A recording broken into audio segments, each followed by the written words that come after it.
ইন্দোনেশিয়ার চিংড়ি রপ্তানিতে বড় বাধা হয়ে দাঁড়িয়েছে যুক্তরাষ্ট্রের শুল্ক আরোপ। ট্রাম্প প্রশাসন চিংড়ি আমদানির ওপর নতুন করে 19% শুল্ক আরোপ করেছে সম্প্রতি।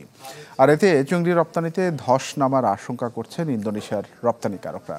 এ অবস্থায় যুক্তরাষ্ট্রের উপর নির্ভরতা কমানোর জন্য নতুন বাজার খুঁজবার তাগিদ বিশেষজ্ঞদের।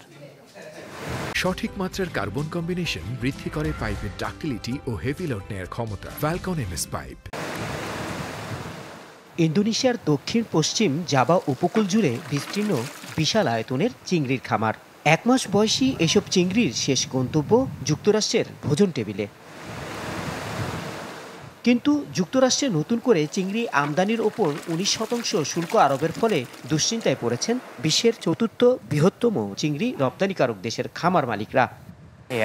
Yang paling berdampak sih এই শুল্কের নতুন উদ্যোক্তাদের ব্যবসা বন্ধ হয়ে যেতে পারে, আর অভিজ্ঞ চাষিদের প্রবৃদ্ধি অর্ধেকে নেমে আসবে যদি না সরকার দেশীয় সমিতি ও আন্তর্জাতিক সংস্থার সাথে মিলিতভাবে কার্যকর কর্মসূচি চালায়, নইলে প্রবৃদ্ধি ব্যাহত হবে।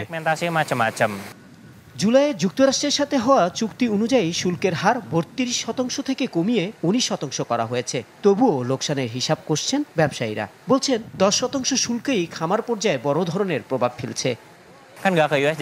এ অবস্থায় চাষিরা ইউরোপ ও চীন সহ নতুন বাজার খোঁজার চেষ্টা চালাচ্ছেন, যাতে যুক্তরাষ্ট্রের উপর নির্ভরতা কমানো যায়।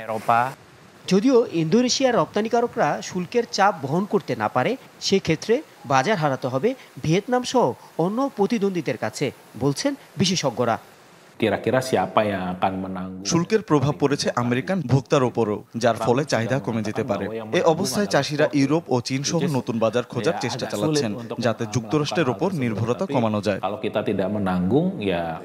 Institute for development of economics and finance INDEF এর তথ্য মতে 2022 সালে যুক্তরাষ্ট্রের ইন্দোনেশিয়ার চিংড়ি রপ্তানি ছিল $10 লাখ, যা 2024 সালে নেমে এসেছে প্রায় $6 লাখ। রহমান ফয়েজ, চ্যানেল 24।